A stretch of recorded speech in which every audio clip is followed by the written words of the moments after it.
The first thing I overheard that morning wasn't an accounting lecture or campus gossip.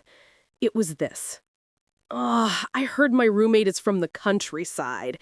Can you believe I have to stay with a country bumpkin all semester? Her friend giggled. Or maybe she'll be intimidated by you and become your loyal dog. What do you say? I leaned against the doorway, unseen for the moment, and watched Bella smile like a queen on her throne. Ah, Ashley, you always know what to say. Here, you can borrow my Alcott bag for an hour. Ashley gasped like she'd just won the lottery. Oh, Bella, you're so generous. No one is as generous as you. I nearly snorted aloud. Generous? Lending your bag for 1 hour was generosity now? Please. But it wasn't the fake flattery that caught my attention. Around Bella, I could see it. The faint curl of black smoke coiling from her shoulders. The same smoke wrapped itself around her shiny Alcott bag like a jealous lover. Not good. Rule number 1 of my family's practices. If black smoke clings, something dark lingers. Of course, Bella couldn't see it. Normal people never did. Only the women in my family inherited this curse. Well, gift, if you ask my grandmother. At 18, just as tradition demanded, I'd taken my place as the next problem solver for lingering spirits. So yes, while Bella and Ashley were busy playing fashion royalty, I was staring at a cursed handbag. I stepped into the room. Hi, I'm Aili. Nice to meet you both. They looked at me like I'd tracked mud across their designer carpet. I smiled brighter. Two could play at that game. I brought gifts. I held out a paper bag. Inside were 2 steamed buns, freshly brushed with my family's ghost replenishment spray. The smell of sandalwood and ginger drifted up, sharp but comforting. Ashley wrinkled her nose. Bella took one anyway, probably thinking it would be rude to reject me outright.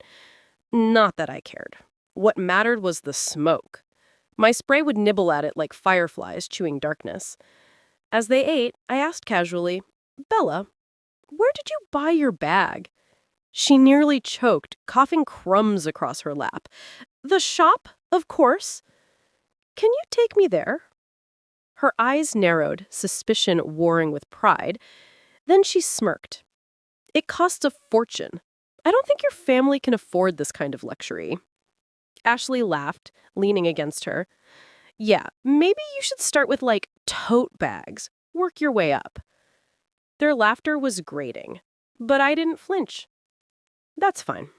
I'd still like to go.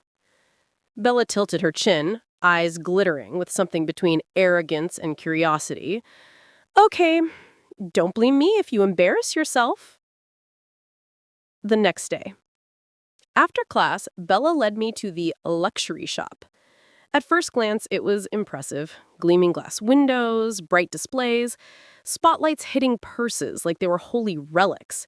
But to my clairvoyant eyes, the entire place was drowning in black smoke, thick, heavy, choking. The second I stepped inside, chills ran down my arms. Spirits clung to the shelves, whispering in voices only I could hear. My phone! Where's my phone? That bag, it's mine! Mine! Don't take it! Don't touch! Some held phantom handbags to their chests. Others clutched invisible jewelry. Their eyes were wide, hollow, desperate. These weren't happy shoppers. They were the souls of the dead, still chained to their precious belongings. Rule number 2. If spirits cling, it means something of theirs must be buried or burned with them. Otherwise, their soul will never rest in peace. I turned to the manager at the counter, a man in a perfect suit, eyes sharp as knives. Can I speak to the owner? He looked over me once. The owner is very busy. Perhaps I can help you instead. I said evenly. The problem isn't mine. I slid my family's card across the counter. Tell him Master Aili came by. The manager froze, his eyes flicking from my face to the card. Bella's jaw dropped. I turned and walked out without another word, leaving the suffocating smoke behind. Bella finally caught up to me outside. What was that? I grinned. Don't worry, my dear roommate. I'm not a weirdo. She gawked. Weirdo or not? You're interesting.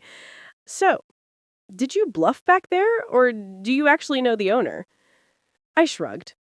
You'll find out soon enough. Her mood shifted instantly, like flipping a switch. Anyway, let's go to the jewelry shop next. I want the latest ring. I sighed. Do you always chase trends? Of course, it's important to stay on trend. You know, I said knowingly, you shouldn't cling too tightly to earthly things. She burst out laughing, clutching her stomach. For a moment, she didn't look smug or cruel, just like an ordinary girl. Not that bad, I thought. Just a little too fond of flaunting money, like so many others.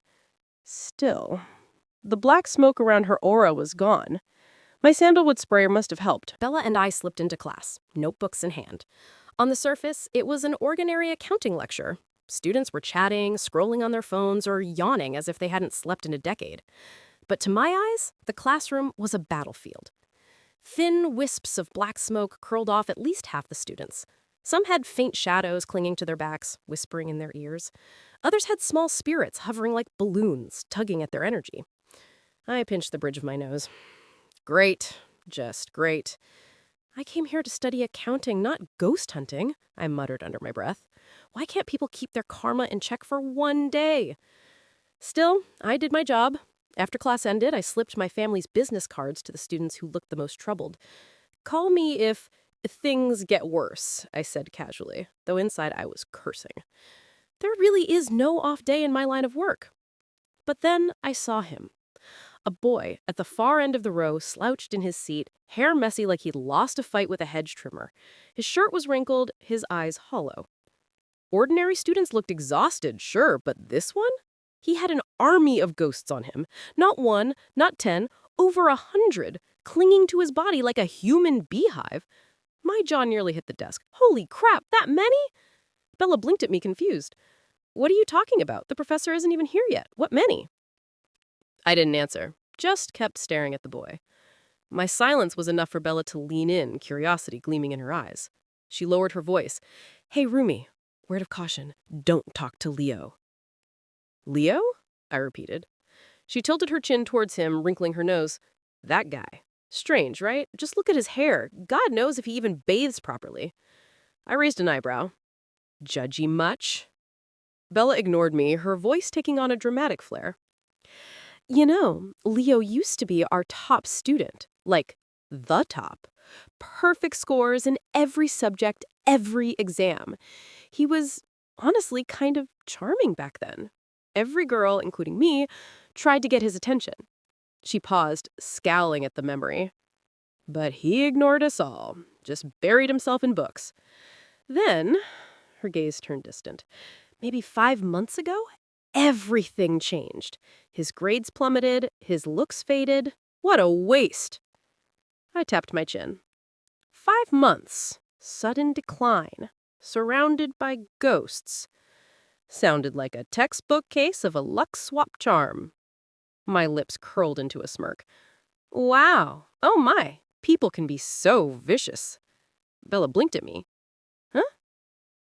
Nothing. My heart was already racing. Now that is an interesting customer. I've got to talk to him. When class finally ended, I packed up in a flash. Bella groaned. You're leaving already? We were supposed to get milk tea after this.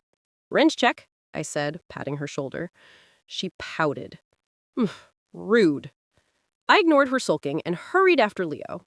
He was already trudging down the hallway, a human storm cloud heading toward the library. And with 100 ghosts clinging to him, he looked like the most cursed person on campus.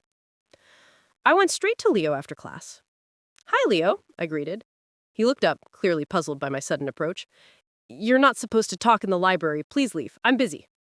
You sure are, I said evenly. But if you want to see the real result of all your effort that's been draining away like water through a leaky boat, then come find me. And with that, I walked off, leaving behind a very dumbfounded Leo. After class, I wandered to a cafe across from the Elcott shop. That shop had more ghosts than customers, and I wasn't keen on stepping inside just yet. That's when my phone buzzed. "Hello, is this Master Aili of the Ashwood family?" a man's voice asked. "Yes, and you must be the owner, James Elcott." "Yes, I know your family's work. They once helped me resolve a serious luck problem. I would like to welcome you to my estate, if you have time, Master Aili." "Of course," I replied smoothly. "When would you like me to come?" "When are you free?" "I'm free now." "Perfect. Send me your location, and I'll send my car." "I'm actually right in front of your shop, Mr. James." "Even better. I'll inform my driver. Please wait inside." I stepped into the shop where the staff greeted me with almost theatrical politeness. The store manager looked especially flustered, scurrying about like a dog desperate for attention. I ignored the fuss and waited. 10 minutes later, I was ushered into a sleek car and taken toward the Elcott estate. The drive from the gate to the main palace alone took 30 minutes. God, the wealthy really do like to flaunt. No wonder they attract so many jealous spirits. Still, I couldn't complain. More trouble for them and more business for me. My family believed in balance, take what's fair, give in donations, and never forget you can't bring wealth to the afterlife. Yet here I was contradicting myself. This I slipped out. The family butler received me at the palace entrance and guided me into a massive living room. The space gleamed with chandeliers, polished marble, and gold trim. The chair I was offered felt like it was made of clouds. Mr. Elcott entered soon after. "You must be Ailey. It's an honor to meet you." "The pleasure is mine," I replied politely. He ordered the butler to bring us tea, then leaned forward, his voice heavy with concern. "Master Ailey, could you take a look at my precious son? He was once so brilliant and full of promise, just as your grandmother predicted. He had the luck of a koi fish, the rarest fortune of all. But now, his grades are failing, his health is declining, and even my business is faltering. But what matters most is Leo. I just want my son to regain his spirit." My heart skipped. "Leo?" Mr. Alcott blinked. "You know him? Have you seen him?" "Yes," I said slowly. "He's my classmate. I'm afraid he's suffering from a powerful luck-stealing charm." Mr. Alcott's face paled. "But I thought we got rid of that years ago." "Where is Leo?" I asked, my voice turning sharp. "I need to check his room immediately." The butler stepped into the living room with a bow. "Master Elcott, young Master Leo has returned." "Good. Call him in," Mr. Elcott said firmly. Moments later, footsteps echoed down the hall. Leo entered, half tired, half annoyed, until his eyes landed on me. He froze, nearly tripping over his own feet. "What the?" he stammered, pointing accusingly. "You! What are you doing here?" I crossed one leg over the other and smirked. "You really do get shocked every time you see me. Relax, Leo. I'm not a ghost. Though," my gaze flicked to the dark, writhing shadows around his feet, "you certainly have more than enough of those clinging to you." Leo stiffened. "What are you even talking about?" "Leo," Mr. Alcott's voice cut sharply, "sit down and show some respect. This is Master Aili, the granddaughter of Granny Leia. She's the one who helped with your nightmares when you were little. Don't you remember?" Leo blinked, his expression shifting as the memory surfaced. He sat down across from me and muttered, "Oh, yeah. That makes you the little bumpkin who stole my steamed bun back then." Mr. Alcott smacked him lightly on the back. "Hey, show respect." "Dad, she's my age." "So what? She's more sensible than you'll ever be." Leo groaned under his breath, then looked back at me with reluctant seriousness. "Fine, Master Aili, please cure my problem." I let out a short, sarcastic laugh. "Just call me Aili, please. Master makes me sound like a wrinkled monk." Then my tone sharpened as I leaned forward. "Now let's talk business, Leo. Walk me through exactly what happened 5 months ago." Leo exhaled slowly, his expression clouding. "That night, I'd invited some friends over for my birthday. We ate, laughed, and everything felt normal. But right after they left, I felt dizzy. I collapsed. My family rushed me to the hospital, and ever since then, it's been nothing but downhill. Grades tanked, health dropped, even the simplest things went wrong. I tapped my fingers against the armrest, watching the restless shadows curl tighter around him. My gut told me one thing. Someone cursed him that night. They led me up the back stairs to Leo's room, narrow, book-lined, with a half-open window spilling in warm sunlight. The space was spotless, every shelf in order, the desk neatly arranged. It looked nothing like the exhausted, disheveled boy I'd seen in class. The room had discipline, balance, everything Leo himself seemed to have lost. Leo wore a long-sleeved shirt, but as he reached for a watch on the bedside table, the sleeve slid back. There it was, a bright silver bracelet catching the light. A thin veil of black smoke curled off it, small at first but pulsing like a wounded thing. And then I heard it, a faint whisper, like a voice from underwater. Mine. The smoke pulsed with his heartbeat, as if the bracelet had grown a pulse of its own. "Hey, Leo," I said, trying to keep my voice steady. "Who gave you the silver bracelet?" His face tightened. "My mother," he said. The answer sounded automatic, protective. "Are you sure?" I pressed, my pulse quickening. Yeah, why? What's wrong with it?" "Leo," I said slowly, "that bracelet, it's cursed." He laughed, half disbelief, half hope, but it died on his lips. "My mother was with me when we bought it. Are you saying she cursed me?" His voice cracked. "She'd never do that." I nodded, softening my tone. "I don't want to accuse anyone. People usually don't hand out curses on purpose. Sometimes an object gets swapped, or someone with a grudge channels their anger into a trinket. Think. When did you last take it off? Be calm. Tell me exactly." Leo closed his eyes and scrubbed a hand over his face. I don't remember taking it off. I thought I'd never taken it off since the party. Maybe at night? I don't know. I feel stupid." From the doorway, Mr. Alcott had been watching. He stepped forward, voice urgent. "I'll bring my wife home at once. Check her if you must. But if that bracelet is the problem, can't we just take it off and throw it away?" I turned to him, eyes hard. "No. You can't just toss a cursed object. That can scatter whatever's attached to it and make things worse. Leo is already fragile, physically and mentally. Removing it wrong could speed the harm instead of stopping it." Mr. Alcott's jaw tightened. "Then what do we do?" I asked Leo to put the bracelet on his bedside table and kept my hands away from it. From across the room, I studied its pattern. Delicate filigree, little engraved spirals that seemed to drink light. The smoke pulsed faster as my gaze traced the lines. I said, voice low and unflinching, "If you don't follow my instructions, this curse will eat at you. Within 6 months, your luck, your health, your family's fortunes will be drained. I'm not trying to scare you. I'm trying to make you listen." Leo's face went white. He swallowed. "Do whatever you have to do." "Good," I said. "First, nobody touches that bracelet. Not with bare hands, not moved. Second, your mother stays here until I examine her and the house.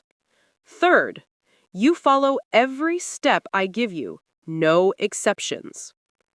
Mr. Alcott opened his mouth, then closed it, weighing authority against fear. Finally, "Do it. Do what she says." I drew a breath. "Then start by bringing me everything from the party. The plates, the cups, anything your friends handled. And tell me the name who attended. A charm this strong rarely works alone." Leo nodded, trembling, and began to speak, names tumbling out like loose change. Outside the window, a gull screamed and faded. The black smoke along the bracelet thinned for a second, as if it listening. I knew. The real work had just begun. Footsteps pounded up the stairs. Mrs. Alcott burst into the room, sweat beading on her forehead, breath coming quick. "What happened? Why did you call me home? Is Leo all right?" she blurted, looking between her husband and their son. "Where did you buy the bracelet for Leo?" Mr. Alcott asked, voice tight. Without hesitation, she answered, "From Mr. Lee, your childhood friend. He practically gave it to me, but I insisted on paying." Her hands trembled as she spoke. Something cold slid along my skin. The same dark thread of aura that had wrapped Leo flickered at her sleeves. It was attached to her, like a silent stain. My throat tightened. I stepped forward. "Mrs. Alcott, may I ask you the same questions I asked Leo?" I kept my voice steady. She nodded, eyes wide and afraid. She reached for her wrist and revealed a matching silver bracelet, glossy and innocent in the sunlight, but for the thin black smoke coiling off it. My suspicions snapped into place. "This didn't appear by accident," I said. "Objects like these bind souls. Someone swapped them in, or someone gave them with ill intent. These kinds of curses usually come from people close to you." Mr. Alcott flinched. "But Lee is my old friend. He wouldn't—" I cut in gently but firmly. "People who do this rarely come from strangers. Jealousy, greed, unresolved grudges, they fester among those you trust. My grandmother saved your family once before because someone close tried to hurt you. These problems don't come from nowhere." Mr. Alcott's face went pale as the memory settled. He swallowed, then said slowly, "Now that you mention it, his business has boomed in the last 5 months. The major Russian deal we'd relied on went to him. His daughter just married a tycoon overseas. He even bought a villa in the city. I helped him. I gave him chances. I feel foolish." Mrs. Alcott sobbed, burying her face in his chest. "I'm so sorry, love. I should never have taken his gift. I trusted him, and Mrs. Lee was like my sister." "It's not your fault," I said, stepping closer. "The blame lies with whoever cursed these bracelets. But now that you know who likely did this, we can act." Mr. Alcott's jaw said, "What do we do? I want him punished, and I want Leo healed." "I collected the evidence. You get me something of Mr. Lee. A hair, a thread from his coat, anything that belonged to him. With that, I can trace and sever the link. But do not throw the bracelets away. Discarding them without the proper ritual will worsen Leo's condition." He stared at me horrified. "Worse? How bad?" I said, without softening, "If you don't follow the ritual exactly, I can't promise his recovery. He's already fragile. Take this seriously." Leo, who had been silent on the bed, squeezed my hand. He tried to laugh, a thin, shaky sound. "I'm counting on you, Aili." I smiled and tightened my grip. "You'll be all right. Rest now. Get your strength back. I'll handle the rest." The family exhaled together. Fear, resolve, and a brittle hope that maybe, with the right work, luck could be returned. With the evidence gathered and the Alcott family still reeling, I finally left the estate. They insisted on making me stay for lunch, but I politely refused. My stomach was tight, my mind buzzing with plans for the ritual. Once outside, I leaned against the car door and exhaled hard. For hours, I'd been treated like some all-powerful exorcist, their last hope against a curse that could destroy their entire family. But now, standing in the sunlight, I was just a 19-year-old student who hadn't even finished her homework yet. The contrast made me laugh bitterly. Life and death curses by day, university assignments by night. What a ridiculous balance. When I returned to the dorm, Bella shoved a pearl boba tea into my hands, pouting like an angry girlfriend. "I bought the yummy one. Drink it, and I won't hold it against you for ditching me this afternoon." I laughed sarcastically. "My dear grandchild, I don't eat or drink sugar, except maybe when I'm on my period. My body hates sweets." "Thanks for the gesture, though. Granny blesses you." Bella giggled, her eyes softening. Okay. Did you at least eat lunch? The canteen's still open." "I'm planning to go now." "Then I'll come with you." "You're so clingy, Bella." She hesitated, then blurted out in a half-joking voice, "Actually, whenever I stay with you, my mind feels clear. And your perfume? It's like magic.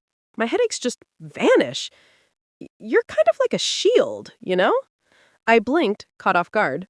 Then I smirked. Then I think I need to charge for this. She retorted, sure, you can. I don't like clinging grandchildren. How about you buy my perfume? Of course, I was going to ask earlier, but you ditched me. I chuckled. Fine, fine. I've got one extra, but you'll pay full price. It's expensive. Of course, Your Highness. Later that night, we studied together. Beneath the flashy exterior, Bella was sharp, a good student. I gave her a good luck charm with the perfume, and she paid in full cash. Before bed, I finally called my grandmother and told her everything. Her voice carried both warmth and steel. She gave me specific instructions for the ritual. And with that, the real countdown began. Granny's voice came through the phone, steady but heavy with warning. You need to carefully place the 2 bracelets on the burning dish I gave you. Melt them separately, then burn the hair of the curse caster. The more hair, the better. Then mix the hair ash with the silver and pour the mixture into the pendant mold. In the middle, place the curse reversing stone. It looks like a diamond, but it is not. It's something our family crafted long ago. Once set, no matter how clumsy your craft may be, the pendant will shine like a priceless heirloom. No one would ever refuse it. The stone will shift the balance. It will drag the curse back to its source and slam it into the one who dared place it. The aftermath will be brutal. The backlash of the curse itself and the extra strike from the purifying stone will make them miserable beyond imagination. And Aili, after you've made the pendant, you must get it into the hands of the family that cast the curse by any means necessary. The easiest way is to sell it directly to Mr. Lee. He won't be able to resist it.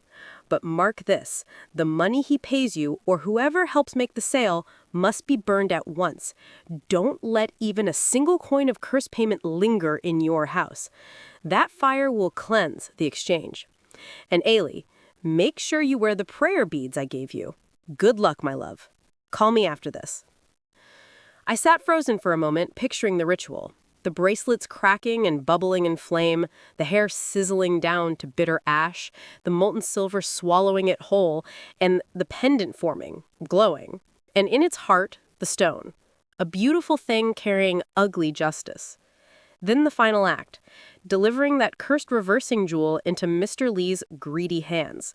He admired it, coveted it, paying with stained money that itself would have to burn. After catching my breath, I immediately informed Leo of Granny's instructions.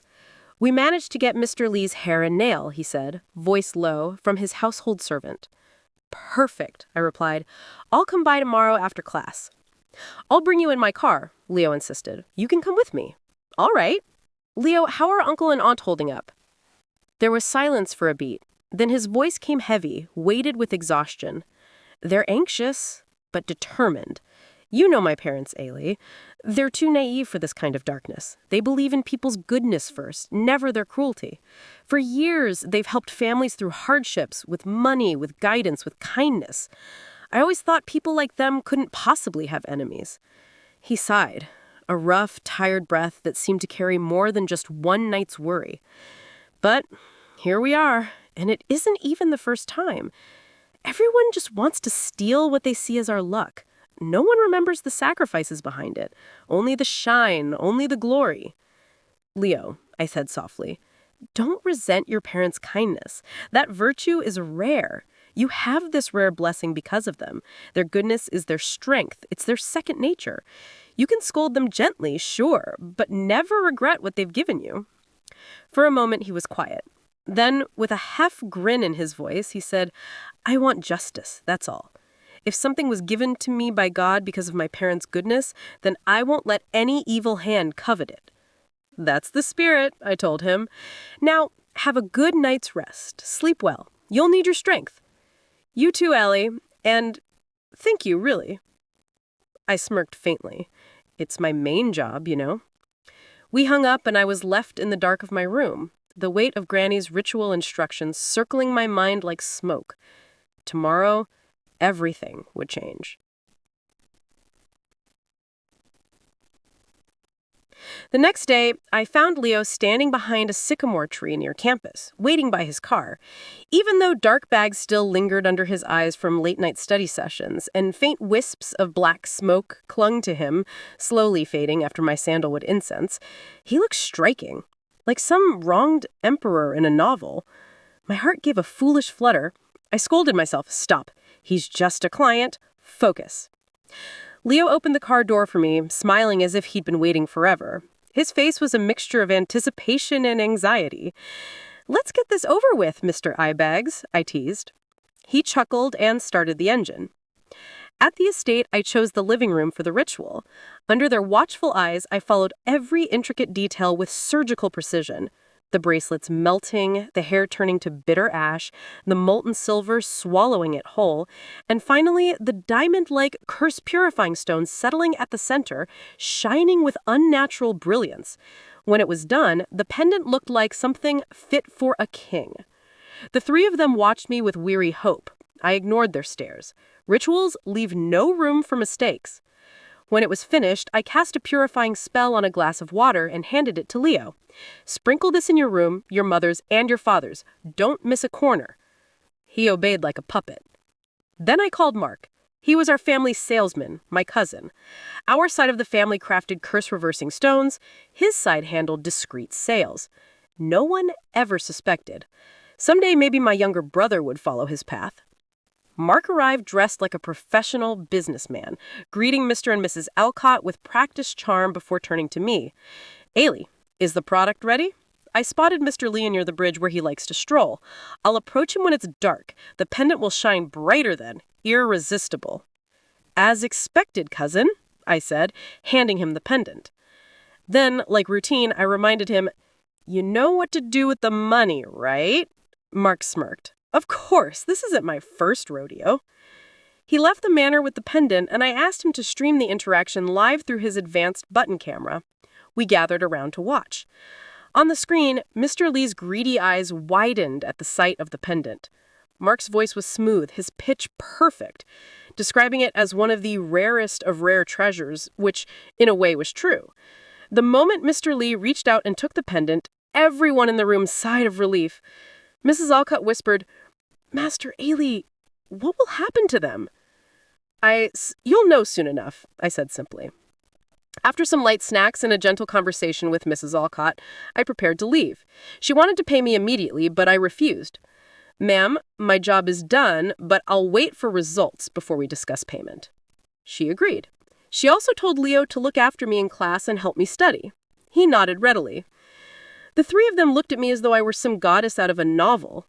I grew uncomfortable. "I should go. I have other work." Leo drove me back to my dorm. That night, the news broke. Mr. Lee had been arrested for embezzling a massive fortune. His son-in-law, too. Their properties were seized overnight, their empire crumbling to dust. By dawn, the Lee family had gone bankrupt. But the curse wasn't done. Within 3 days, every blood relative began suffering backlash, losing jobs, falling sick, and debt piling up. The pendant's recoil was brutal, fast, and merciless. Eventually, the pendant would return to us. The ashes of silver would be discarded, the stone retrieved and cleansed. A clean-cut operation. By the end of the semester, Leo had regained his perfect score. His aura was clear, radiant. Professors praised his transformation. Girls began to flock around him, but he ignored them, except for one thing that irritated my roommate, Bella. He often snatched me away from her for dinner. Did I mention? He asked me out right after the exam results were out. I barely kept up in class, my good grades weighed down by the sheer number of ghost-related cases piling on my desk. Every classmates whose problem I solved sent their friends and relatives my way. Business was booming. One evening, Bella groaned, "Granny Aili, hire me as your assistant already." "You should graduate first," I teased. "Then I'll consider it." She pouted, "Aw, I can't have my fill of Granny Aili when Leo and your endless clients keep stealing you." I laughed. "Then work harder, my sweet grandchild." Then slyly, "And if you have free time, spend it with your boyfriend." That's right. My cousin and my roommates started dating right after their very first meeting. The moment their eyes met, it was like fate shoved them together. I was completely dumbfounded, standing there thinking, really? That fast? But in the end, I can't deny it, they're an oddly perfect match. She turned red. He takes care of that already. Mark is clingier than me. She hid her face, flustered. Good, I said, grinning. Clingy people should stay together. I agreed to Leo's proposal, of course. We dated, studied, and often visited the Alcotts. On weekends, Mrs. Alcott baked my favorite apple pie. Soft, gently sweet, just enough to melt on the tongue. Life moved on. During the break, I visited my family, and Leo insisted on coming along. To my surprise, Bella and Mark tagged along too. The four of us made the trip together, bickering and laughing the whole way. Leo met my granny and my parents, Bella charmed my cousins, and Mark even helped my dad fix the old garden gate. We ate, we laughed, and we shared a day filled with warmth, a strange but perfect blend of family harmony. After graduation, Leo proposed with shaking hands and the cheesiest grin. Of course I said yes. Now no one can steal my cute fiancé's good luck, because this protective charm is sticking to him forever. And that's how Master Aili not only solved curses, but also found her own blessing. Love, laughter, and a future she could finally call her own. The end.